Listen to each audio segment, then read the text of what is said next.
Birada mga choy. Ang Bisayang dako mga choy na napo diri sa Maynila. Nilaag ta diri sa Muwa mga choy kinaburingan man sa apartment. Taga weekends mga choy daghan jud kay mga tawo mang laag diri. Diri nga area mga choy makaingon jud kag mura jud na sa airport. Ang ilang patoy mga choy mura jud Terminal 3. Diretso ta sa CR mga choy kay pangkwaon ta ning mga oily sa nawong. Lain po kayo mga choy maglaparampa ta sa mall tapos oily kay mong nawong. No way.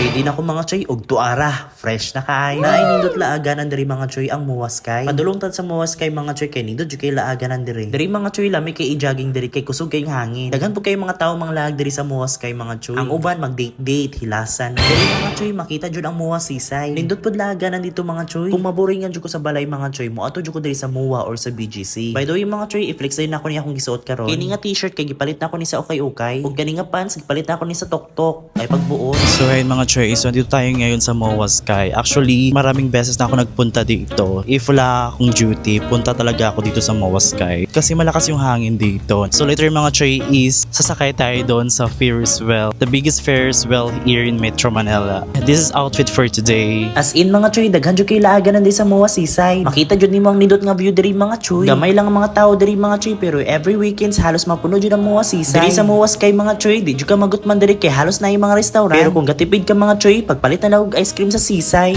Ingani kadaghan ang mga tao diri mga choy. Pero every weekends dili ingani ang kadaghan, halos mapuno jud ang Muwa Seaside. Yes mga choy, ingani jud ang life diri sa Seaside. Kung gusto day ka magbar mga choy, na sila gitawag nga padis diri sa Muwa. Karon mga choy, padulong na ta sa ilang Ferris wheel nga pagkadakua. Diri nagbayad ako sa interest mga choy. 200 pesos lang di ang interest diri para makasakay ka sa ilang dako nga Ferris wheel. Kung di nimo kaya magsakay og Ferris wheel ug mahadlo ka sa heights, pagpuyo na lang diha. Guys, takot ako sa high. Actually, this my 2 times na nakasakay dito sa Ferris wheel. Doon talaga ako matatakot sa taas. Hindi ako titingin sa baba. Hindi talaga ako titingin sa baba. Oh my God. Be, umalog siya, be. Natatakot ako sa taas. Takot po ako sa height. Takot po ako sa height. Guys, grabe. Hindi na siya nakakatakot pagbaba niya. Pero doon sa taas talaga, grabe nakakatakot.